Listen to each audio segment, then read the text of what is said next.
हाँ जी दोस्तों, किद्दां अमन Dhaliwal, welcome to urban देसी व्लॉग्स। दोस्तों अज मैं आया हाँ इत्थे एक यार्ड दे विच ते मेरा एक बहुत वधिया दोस्त है करण गोयल, ते ਉਹਦੇ ਕੋਲ ਮੈਂ ਆਇਆ ਸੀਗਾ ਤੇ ਮੈਂ ਸੋਚਿਆ ਕਿ ਇਹ ਵਾਲੇ ਵਲੌਗ 'ਚ ਮੈਂ ਤੁਹਾਨੂੰ ਥੋੜ੍ਹਾ ਜਿਹਾ ਦੱਸਾਂ ਟਰੱਕਿੰਗ ਦੇ ਬਾਰੇ, ਕੀ ਮਤਲਬ ਤੁਸੀਂ ਟਰੱਕਿੰਗ ਦੇ ਵਿੱਚ ਕਰ ਸਕਦੇ ਹੋ, ਟਰੱਕਿੰਗ ਦੇ ਵਿੱਚ ਕੀ ਸਕੋਪ ਹੈ ਤੇ ਟਰੱਕਿੰਗ ਦੇ ਵਿੱਚ ਤੁਸੀਂ ਕਿੱਦਾਂ ਲਾਇਸੈਂਸ ਲੈ ਸਕਦੇ ਹੋ, ਐਵਰੇਜ ਸੈਲਰੀ ਕੀ ਹੈ। ਤੇ ਆਹ ਪਿੱਛੇ ਹੈਗਾ ਆਪਣੇ ਕੋਲ ਟਰੱਕ ਕਰਨ ਦਾ, ਤੇ ਆਪਾਂ ਥੋੜਾ ਜਿਹਾ ਅੰਦਰੋਂ ਤੁਹਾਨੂੰ ਦਿਖਾਉਂਦੇ ਆ। ਮਿਲਾਉਂਦਾ ਬਾਈ ਮੈਂ ਤੁਹਾਨੂੰ ਕਰਨ ਦੇ ਨਾਲ, ਆ ਹੈਗਾ ਕਰਨ। ਸਤਿ ਸ਼੍ਰੀ ਅਕਾਲ ਜੀ ਸਾਰਿਆਂ ਨੂੰ। ਤੇ ਹੁਣ ਮੈਂ ਤੁਹਾਨੂੰ ਥੋੜਾ ਜਿਹਾ ਆਪਾਂ ਅੰਦਰੋਂ ਟਰੱਕ ਦਾ ਵਿਊ ਦਿਖਾਉਂਦੇ ਆ। ਵਧੀਆ ਜੀ ਆਪਣਾ ਜੀ ਬੰਕ ਕਮਰਾ 4-5 ਦਿਨ ਦੇ ਲਈ। ਹਾਂ ਇਹ ਬੈੱਡ ਆ, ਇਹ ਜੇ ਕੋ ਡਰਾਈਵਰ ਹੋਵੇ ਉਹਦੇ ਲਈ ਬੈੱਡ ਆ। ਖਾਣਾ ਵਗੈਰਾ ਆਪਾਂ ਨਾਲ ਲੈ ਕੇ ਜਾਂਦੇ ਆ 4-5 ਦਿਨ ਦਾ। ਗਰਮ ਕਰਨ ਦੇ ਲਈ ਆਪਣੇ ਕੋਲ ਸਟੋਵ ਹੁੰਦਾ।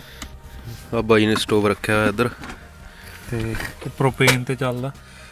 ਕੜਾਈ ਰੱਖੀ ਹੈ ਤੇ ਮੁਰਗਾ ਨਹੀਂ ਬਣਾਇਆ ਕਦੇ ਇਸ ਵਕਤ? ਇਹਦੇ ਵਿੱਚ ਨਹੀਂ ਭਾਜੀ ਬਣਾਇਆ, ਇਹ 'ਚ ਬਣਾ ਕੇ ਗਰਮ ਕਰੀਦਾ। ਆ ਇੱਧਰ ਫ੍ਰਿਜ ਹੈ ਬਾਈ। ਆ ਆਪਣੇ ਕੋਲ ਕਟਲਰੀ ਪਈ ਹੈ। ਠੀਕ ਹੈ ਜੀ। ਆ ਫ੍ਰਿਜ ਹੈ ਜੀ ਖਾਣਾ ਰੱਖਣ ਦੇ ਲਈ, ਬਹੁਤ ਸਪੇਸ਼ੀਅਸ ਆ। ਫਰੂਟ, ਖਾਣਾ, ਦੁੱਧ, ਐਨੀਥਿੰਗ। Grooming kit. ਤੇ ਆ ਅਲਮੀਰਾਜ਼ ਨਹੀਂ ਹੈ ਜੇ ਆਪਣੇ ਕੱਪੜੇ ਰੱਖਣੇ ਨੇਗੇ, ਪਰ ਨਾ ਉਹ ਆਪਾਂ ਖੋਲ ਨਹੀਂ ਸਕਦੇ ਹੈਗੇ। ਤੇ ਇੱਧਰ ਤੁਸੀਂ ਦੇਖੋਗੇ ਆਪਣੇ ਟਰੱਕ ਦੇ ਕੰਟਰੋਲ ਆ ਗਏ। ਤੇ ਆ ਆਪਣੇ ਟਰੱਕ ਦੀ ਬ੍ਰੇਕ ਹੋ ਗਈ, ਟ੍ਰੇਲਰ ਬ੍ਰੇਕ ਹੋ ਗਈ, ਸਪਾਈਕ ਬ੍ਰੇਕ ਹੋ ਗਈ ਟ੍ਰੇਲਰ ਦੇ ਲਈ। ਆ ਕੰਟਰੋਲਸ ਆ ਗਏ 4x4, 5th ਵੀਲ ਮੂਵ ਕਰਨਾ, ਫਾਰਵਰਡ, ਬੈਕਵਰਡ।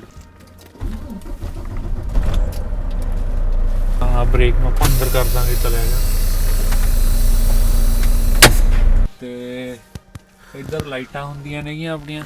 ਤੇ ਇੱਕ ਚੀਜ਼ ਹੋਰ, ਜਦੋਂ ਆਪਾਂ ਬਾਰਡਰ ਕ੍ਰਾਸਿੰਗ ਕਰਨੀ ਹੁੰਦੀ ਆ ਉਦੋਂ ਆਪਾਂ ਹੈਡਲਾਈਟਸ ਆਫ ਕਰਨੀਆਂ ਹੁੰਦੀਆਂ ਨੇ। ਅੱਛਾ। ਸਾਰੀਆਂ ਬੰਕ ਦੀਆਂ ਤੇ ਟਰੱਕ ਦੀਆਂ ਅੰਦਰੋਂ ਲਾਈਟਸ ਆਨ ਰੱਖਣੀਆਂ ਹੁੰਦੀਆਂ ਨੇ ਤਾਂ ਕਿ ਉਹਨਾਂ ਨੂੰ ਦਿਸਦਾ ਰਹੇ ਹਨਾ ਅੰਦਰ, ਉਹਨਾਂ ਨੂੰ ਦਿਸਦਾ ਰਹੇ। ਤੇ ਉੱਥੇ ਜਦੋਂ ਆਪਾਂ ਬਾਰਡਰ ਵਿੰਡੋ ਤੇ ਹੁੰਨੇ ਆ ਆਫੀਸਰ ਦੇ ਸਾਹਮਣੇ, ਆਪਾਂ ਕਦੇ ਵੀ ਬ੍ਰੇਕ ਨਹੀਂ ਪੁੱਲ ਕਰਨੇ। ਟਰੱਕ ਆਫ ਕਰਕੇ ਆਪਾਂ ਬ੍ਰੇਕ ਤੇ ਪੈਰ ਰੱਖ ਕੇ ਖੜਨਾ। ਓਕੇ।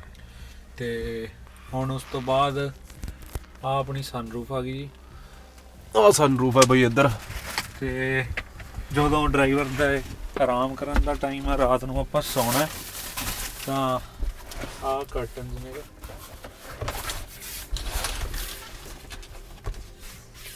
ਲੱਗ ਜਾਣਾ। ਤੇ ਬਾਈ ਜੀ ਕਰਟਨ ਬੰਦ ਕਰਨੇ ਜ਼ਰੂਰੀ ਹੁੰਦੇ ਨੇ ਜਾਂ ਤੁਸੀਂ ਖੋਲ ਕੇ ਵੀ ਸੌਂ ਸਕਦੇ ਹੋ?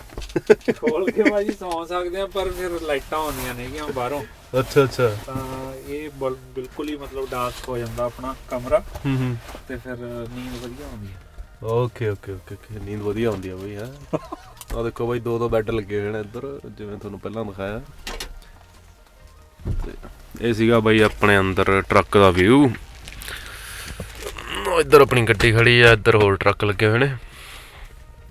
ਹਾਂਜੀ ਦੋਸਤੋ, ਸੋ ਆਪਾਂ ਤੁਹਾਨੂੰ ਦਿਖਾਤਾ ਅੰਦਰੋਂ ਟਰੱਕ ਟਰੁੱਕ ਕਿਵੇਂ ਦਾ ਹੁੰਦਾ। ਕਰਨ ਮੇਰੇ ਨਾਲ ਹੈ। ਤੇ ਹੁਣ ਆਪਾਂ ਗੱਲ ਕਰਾਂਗੇ ਥੋੜ੍ਹੀ ਵੀ ਟਰੱਕਿੰਗ ਦੇ ਬਾਰੇ, ਸਾਰੀ ਲਾਇਸੈਂਸ ਵਗੈਰਾ, ਐਵਰੇਜ ਸੈਲਰੀ ਕੀ ਹੁੰਦੀ ਆ ਉਹਦੇ ਬਾਰੇ। ਤੇ ਕਰਨ ਦੱਸੂਗਾ ਸ਼ੁਰੂ ਤੋਂ ਲੈ ਕੇ ਐਂਡ ਤੱਕ ਵੀ ਹਾਂ ਸਭ ਤੋਂ ਪਹਿਲਾਂ ਲਾਇਸੈਂਸ ਕਿਵੇਂ ਲੈਣਾ, ਉਸ ਤੋਂ ਬਾਅਦ ਸਾਰਾ ਕੁਛ। ਹਾਂਜੀ, ਸਤਿ ਸ਼੍ਰੀ ਅਕਾਲ ਜੀ ਸਾਰਿਆਂ ਨੂੰ। ਅਮਨ ਵੀਰੇ ਨੇ ਗੱਲ ਕੀਤੀ ਕਿ ਆਪਾਂ ਟਰੱਕਿੰਗ ਬਾਰੇ ਡਿਸਕਸ ਕਰਨਾ, ਤੇ ਆਪਾਂ ਸਟਾਰਟਿੰਗ ਤੋਂ ਥੋੜ੍ਹਾ ਜਿਹਾ ਬਰੀਫਲੀ ਡਿਸਕਸ ਕਰਾਂਗੇ। ਤੇ ਫਸਟ ਆਫ ਆਲ ਟਰੱਕ ਦਾ ਲਾਇਸੈਂਸ ਲੈਣ ਲਈ ਆਪਣੇ ਕੋਲ ਪਹਿਲਾਂ ਮਸਟ ਹੈਗਾ ਜੀ ਲਾਇਸੈਂਸ ਹੋਣਾ ਚਾਹੀਦਾ। ਤੇ ਜੀ ਤੇ ਫਿਰ ਆਪਾਂ 에ਅਰ ਬ੍ਰੇਕ ਲਾਇਸੈਂਸ Z ਦੀ ਇੰਡੋਰਸਮੈਂਟ ਕਰਾਉਣੀ ਹੈ।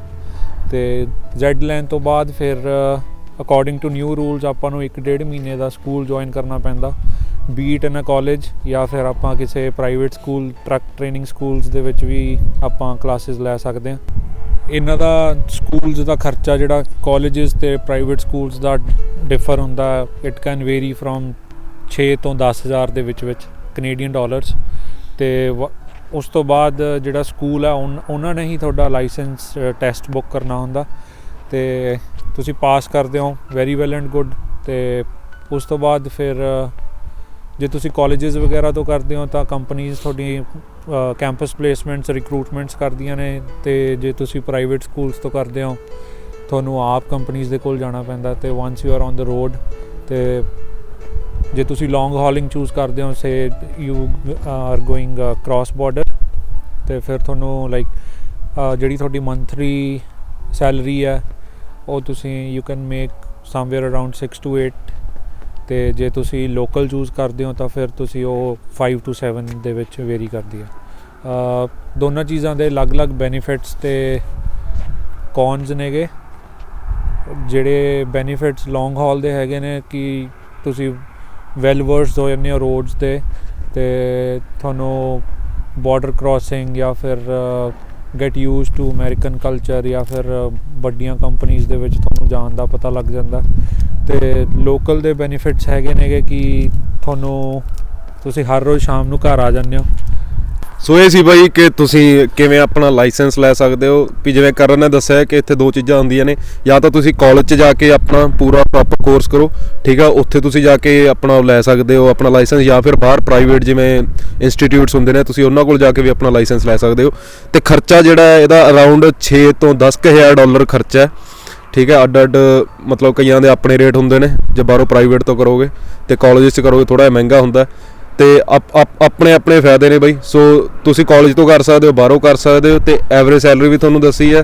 ਦੋ ਚੀਜ਼ਾਂ ਹੁੰਦੀਆਂ ਨੇ, ਜਾਂ ਤਾਂ ਤੁਸੀਂ ਕ੍ਰਾਸ ਬਾਰਡਰ ਜਿਵੇਂ ਦੱਸਿਆ ਤੁਸੀਂ ਲੰਬੇ ਰੂਟ 'ਤੇ ਜਿਵੇਂ ਟਰੱਕ ਚਲਾਉਣੇ ਆ ਅਤੇ ਉਹ ਚੂਜ਼ ਕਰ ਸਕਦੇ ਹੋ, ਅਦਰਵਾਈਜ਼ ਤੁਸੀਂ ਲੋਕਲ ਵੀ ਟਰੱਕ ਚਲਾ ਸਕਦੇ ਹੋ। ਅਤੇ ਦੋਨਾਂ ਦੇ ਆਪਣੇ ਆਪਣੇ ਫਾਇਦੇ ਨੇ ਯਾਰ। ਅਤੇ ਐਵਰੇਜ ਸੈਲਰੀ 6 ਤੋਂ 8,000 ਡਾਲਰ ਬਣ ਜਾਂਦੇ ਆ, ਇੰਨੇ ਕੁ ਬਣ ਜਾਂਦੇ ਆ।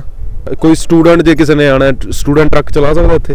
ਸਟੂਡੈਂਟ ਭਾਜੀ ਪਾਰਟ ਟਾਈਮ ਚਲਾ ਸਕਦੇ ਨੇਗੇ ਆਫ ਕੋਰਸ ਟਰੱਕ, ਬਟ ਇੱਦਾਂ ਦੇ ਵਿੰਟਰਸ ਦੇ ਮੌਸਮ ਦੇ ਵਿੱਚ ਮੈਂ ਰਿਕਮੈਂਡ ਕਰੂੰਗਾ ਕਿ ਕੋਈ ਵੀ ਜਿਹੜਾ ਨਿਊ ਕਮਰ ਆ ਉਹ ਟਰੱਕ ਲੌਂਗ ਹਾਲ ਜਾਂ ਕੋਈ ਵੀ ਲੋਕਲ ਵੀ ਨਾ ਟਰਾਈ ਕਰੇ। ਬਿਕੋਜ਼ ਜਿਹੜਾ ਬੰਦਾ ਸਾਲ 2-2 3-3 4-4 ਸਾਲ ਦੇ ਐਕਸਪੀਰੀਅੰਸ ਵਾਲੇ ਵੀ ਨੇ ਉਹਨਾਂ ਲਈ ਵੀ ਐਟ ਟਾਈਮਸ ਡਿਫਿਕਲਟ ਹੋ ਜਾਂਦਾ ਰੋਡਸ ਦੀ ਕੰਡੀਸ਼ਨਸ ਨੂੰ ਲੈ ਕੇ। ਸੋ 2-3 ਮਹੀਨੇ ਦਾ ਵੇਟ ਕਰੋ ਜਿਨ੍ਹਾਂ ਨੇ ਵੀ ਹੁਣ ਸਟਾਰਟ ਕਰਨ ਬਾਰੇ ਸੋਚ ਰਹੇ ਨੇਗੇ, ਅਤੇ ਲੈਟ ਦਾ ਸਮਰ ਕਮ ਅਤੇ ਉਦੋਂ ਤੁਸੀਂ ਸ਼ੁਰੂ ਕਰੋ। ਸੋ ਸਟੂਡੈਂਟ ਵੀ, ਜੇ ਕੋਈ ਸਟੂਡੈਂਟ ਇੱਥੇ ਉਹ ਵੀ ਆਪਣਾ ਚਲਾ ਸਕਦੇ ਨੇ, ਪਰ ਇਸ ਤੋਂ ਪਹਿਲਾਂ ਜਿਵੇਂ ਕਰਨ ਨੇ ਦੱਸਿਆ ਵੀ ਤੁਹਾਡੇ ਕੋਲ ਜੀ ਲਾਇਸੈਂਸ ਹੋਣਾ ਜ਼ਰੂਰੀ ਆ, ਉਸ ਤੋਂ ਬਾਅਦ ਹੀ ਤੁਸੀਂ ਟਰੱਕ ਦਾ ਲਾਇਸੈਂਸ ਲੈ ਸਕਦੇ ਹੋ। ਸੋ ਜੀ ਜਿਹੜਾ ਇੱਥੇ ਲਾਇਸੈਂਸ ਹੁੰਦਾ ਉਹ ਬੇਸਿਕਲੀ ਕਾਰ ਦਾ ਹੁੰਦਾ, ਗੱਡੀ ਦਾ ਲਾਇਸੈਂਸ ਲੈ ਕੇ ਉਸ ਤੋਂ ਬਾਅਦ ਤੁਸੀਂ ਟਰੱਕ ਦਾ ਲੈ ਸਕਦੇ ਹੋ। ਅਤੇ ਦੂਜੀ ਗੱਲ ਇਹ ਵੀ ਹੈ ਵੀ ਹਾਂ ਗਰਮੀਆਂ ਦੇ ਵਿੱਚ ਇੱਥੇ ਸੌਖਾ ਹੁੰਦਾ, ਪਰ ਸਨੋ ਦੇ ਵਿੱਚ ਔਖਾ ਹੋ ਜਾਂਦਾ ਕਾਫੀ। ਸਨੋ ਦੇ ਵਿੱਚ ਹਾਰਡ ਹੈ ਥੋੜ੍ਹਾ ਟਰੱਕਿੰਗ ਦੇ ਉੱਤੇ ਚੜ੍ਹਨਾ, ਕਿਉਂਕਿ ਸਨੋ ਕਾਫੀ ਪੈਂਦੀ ਹੁੰਦੀ ਹੈ, ਅਤੇ ਕਈ ਏਰੀਆ ਇੱਦਾਂ ਦੇ ਨੇ ਜਿੱਥੇ ਸਨੋ ਬਹੁਤ ਜ਼ਿਆਦਾ ਹੁੰਦੀ ਹੈ, ਅਤੇ ਉੱਥੇ ਥੋੜ੍ਹਾ ਮਤਲਬ ਖਤਰਾ ਹੀ ਹੁੰਦਾ, ਜਿਵੇਂ ਵੀ ਆਪਾਂ ਕਹਿ ਸਕਦੇ ਹਾਂ ਥੋੜ੍ਹਾ, ਖਾਸ ਕਰਕੇ ਉਹ ਜਿਹੜਾ ਨਵਾਂ ਟਰੱਕ ਦੇ ਮਤਲਬ ਆ ਰਿਹਾ, ਨਵਾਂ ਜਿਹੜਾ ਟਰੱਕ ਚਲਾ ਰਿਹਾ। ਅਤੇ ਠੀਕ ਆ ਬਾਈ, ਇੰਨਾ ਹੀ ਸੀਗਾ ਵੀਡੀਓ ਦੇ ਵਿੱਚ, ਅਤੇ ਮੈਂ ਤੁਹਾਨੂੰ ਥੋੜ੍ਹਾ ਜਿਹਾ ਦਿਖਾਇਆ ਵੀ ਯਾਰਡ ਯੂਡ ਕੀ ਹੁੰਦਾ ਇੱਥੇ, ਕਿਵੇਂ ਕਰਨੇ ਟ੍ਰੇਲਰ ਆਪਣਾ ਪਾਰਕ ਕੀਤਾ ਸੀਗਾ। ਉਸ ਤੋਂ ਬਾਅਦ ਅਸੀਂ ਇੱਧਰ ਆ ਕੇ ਇੱਥੇ ਟਰੱਕ ਲਾਇਆ ਆਪਣਾ ਦੂਸਰੇ ਯਾਰਡ ਦੇ ਵਿੱਚ, ਅਤੇ ਅੰਦਰੋਂ ਟਰੱਕ ਤੁਹਾਨੂੰ ਦਿਖਾ ਦਿੱਤਾ। ਔਲਰਾਈਟ ਬਾਈ, ਸੋ ਮਿਲਦੇ ਆਪਾਂ ਤੁਹਾਨੂੰ ਅਗਲੀ ਵੀਡੀਓ ਦੇ ਵਿੱਚ, ਅਤੇ ਸ਼ੇਅਰ ਅਤੇ ਸਬਸਕ੍ਰਾਈਬ ਜ਼ਰੂਰ ਕਰਿਓ ਬਾਈ ਅਰਬਨ ਦੇਸੀ ਵਲੌਗਸ। ਸਤਿ ਸ਼੍ਰੀ ਅਕਾਲ ਜੀ ਸਾਰਿਆਂ ਨੂੰ। ਹਾਂਜੀ ਸਤਿ ਸ਼੍ਰੀ ਅਕਾਲ ਜੀ ਸਾਰਿਆਂ ਨੂੰ। ਹਾਂਜੀ ਸਤਿ ਸ਼੍ਰੀ ਅਕਾਲ ਜੀ ਸਾਰਿਆਂ ਨੂੰ। ਉੱਧਰ ਦੇਖ ਕੇ ਲੈਂਸ ਦੇ ਵਿੱਚ। ਹਾਂਜੀ ਸਤਿ ਸ਼੍ਰੀ ਅਕਾਲ ਜੀ ਸਾਰਿਆਂ ਨੂੰ। ਓ ਯਾਰ ਵੀਰੇ ਤੁਸੀਂ ਦੱਸ ਹੀ ਜਾਂਦੇ ਹੋ, ਤੁਸੀਂ ਪੁੱਛਣਾ ਨਹੀਂ ਮੈਨੂੰ, ਬਸ ਮੈਂ ਸ਼ੁਰੂ ਕਰਦਾ। ਆਪ ਹੀ ਬੋਲੀ ਚੱਲ, ਮੈਂ ਖੜਾ ਤੇਰੇ ਨਾਲ ਬਸ। ਕੀ ਹੋਇਆ? ਇੱਧਰ ਆ ਜਾ, ਤੂੰ ਮੇਰੇ ਨਾਲ ਆ ਜਾ, ਇੱਥੇ ਖੜੀ ਮੈਂ ਉਹ ਇੱਥੇ ਪੋਜੀਸ਼ਨ ਸੈੱਟ ਕੀਤੀ, ਇੱਥੇ ਆ ਜਾ।